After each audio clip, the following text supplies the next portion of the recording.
P.J. Patterson, Houston Mall, say Vybz Kartel trial judge made fatal error.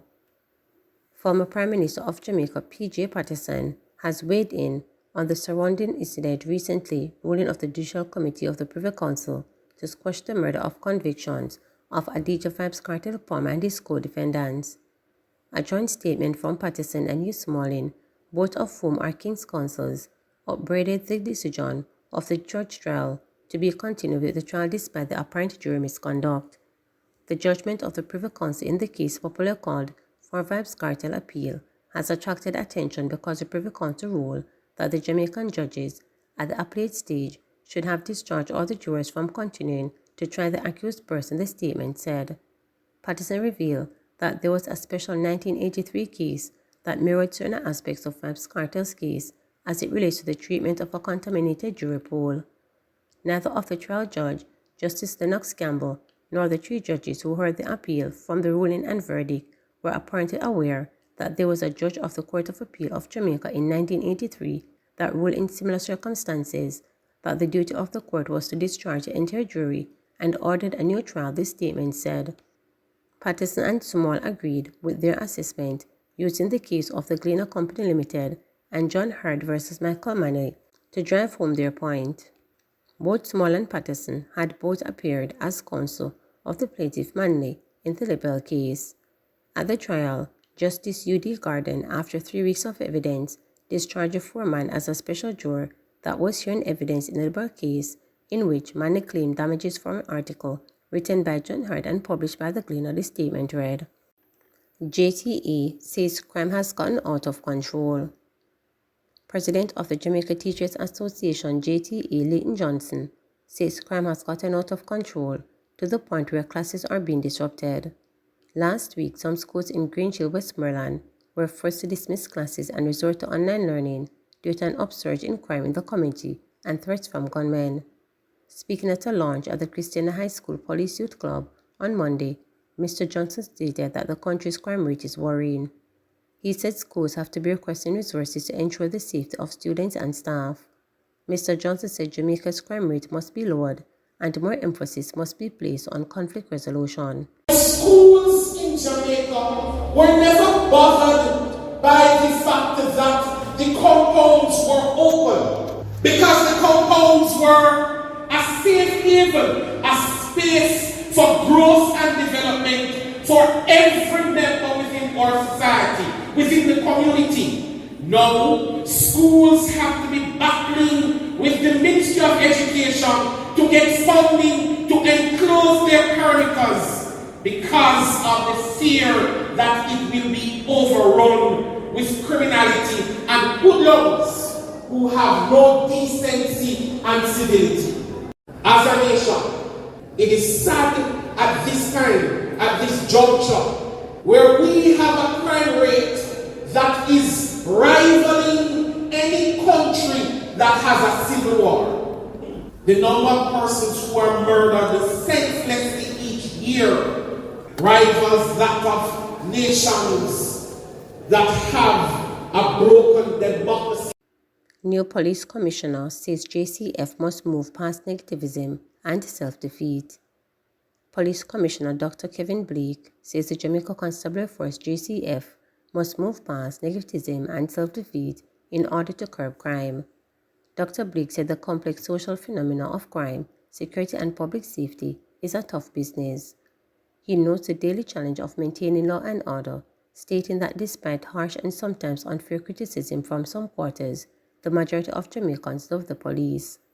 Dr. Blake points out that many critics of the police have misconceptions about the force which are not supported by data. Noting that the police have the primary responsibility to reduce crime and violence, he says forces welcome partnerships, adding that everyone has a role to play. He says the force requires the value of transparency, truth and accountability to the public as essential in the fighting to the defeat of crime and make Jamaica safer. Dr. Blake is also calling for the partnership with the media to help the force live up to these values. In Jamaica and our global diaspora, our critics many of whom are well-intentioned, think our job is a simple one and that the JCF is asleep at the wheel. Nothing is further from the truth. The data does not support the many misconceptions people hold as truth about the JCF, and that they invest so much time to repeat, rinse, and repeat.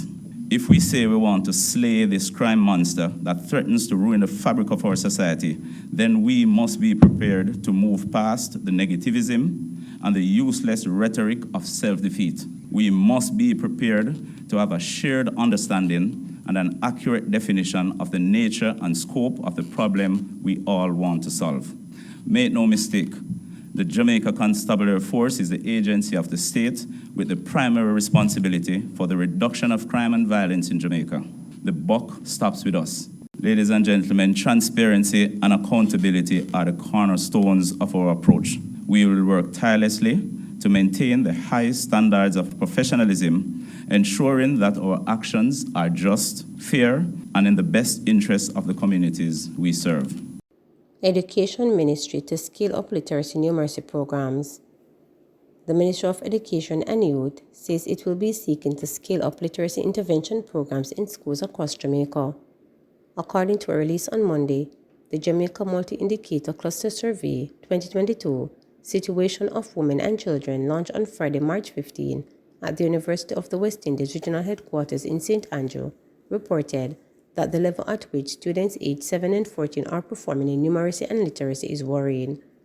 The data reported reveal that 38% of them have not acquired foundational reading skills, while 50% of them have acquired fundamental numeracy skills.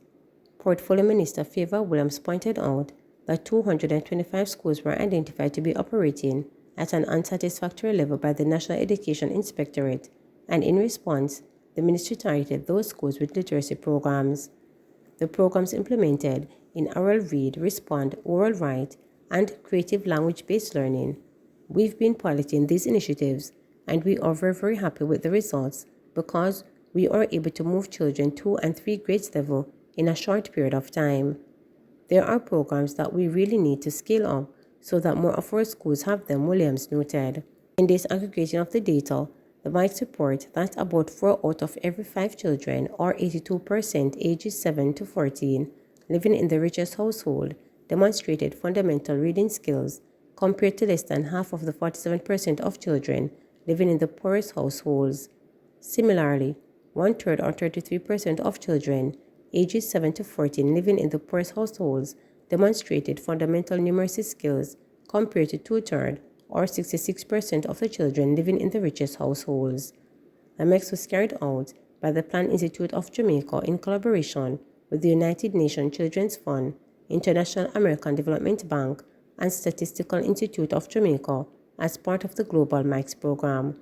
Some 7,903 households were surveyed between April and August 2022, including 5,213 women ages 15 to 49, 1,482 children under age 5, and 4,313 children ages 5 to 17. The Global MICE program was developed by UNICEF in the 1990s as an international multipurpose household survey program to support countries in collecting international comparable data on a wide range of indicators about children and women. Cabinet approves $1.2 billion for infrastructural works. Road, water, and sewage improvement works will be undertaken in sections of the corporate area at a cost of $1.24 billion. This after Cabinet approved the award of a contract from the Manuel Wellington Road, Water, and Sewage Project, which will entail sections of Old Harbour, Retreat, and Timor Avenue. Minister without portfolio in the Office of the Prime Minister with responsibility for information, Robert Morgan, provided details during a recent post-cabinet press briefing in Jamaica House. According to a release on Monday, Morgan informed that Cabinet also gave consent for the engagement of WDC Puerto Rico Incorporation for the supply, delivery, testing, training, and commissioning of one freestanding motor control center for the National Water Commission, Old Pepper Relief Station in St. Elizabeth. The contract is in the amount of US $504,646. This excluded general consumption tax and cost insurance fees. In addition, the award of a $2.7 billion contract inclusive of GCT was approved to M&M Jamaica Limited for the construction of the Westmoreland Divisional Police Headquarters at Lot 3 in Westmoreland. Also, Synergy Engineering Limited will be charged with executing a $419 million contract to provide electrical upgrades at the Honoto Bay Hospital in Portland for a period of 10 months. K&E Construction Limited was awarded a $70 million contract for the renovation of the Mandeville and Santa Cruz post offices in Manchester and St. Elizabeth respectively, while Construction Solution Limited will carry out a $211 million contract for the renovation of the post offices in Black River, St. Elizabeth, Maypen, Clarendon, Falmouth Trelon, and St. Ansby and Ocherest in St. Anne. The contract for the waterproofing of the roof of the Jamaica Conference Center in Kingston was also approved by the Cabinet in the amount of $121 million to Infrastructural Structure and Roofing Limited. Turning to other Cabinet decisions, Minister Morgan informed that the approval was granted from proposed amendments to the Political Ombudsman Interim Act to change the composition of the Commission of Parliament, known as the Political Ombudsman, from one person to the Electoral Commission of Jamaica as outlined in the Electoral Commission Interim Act 2006. The legislation has been passed in both houses of Parliament. The minister further noted that approval was given to the integration of the National Family Planning Board into the Ministry of Health and Wellness. Please remember to subscribe, like, share, and click the notification bell for daily updates.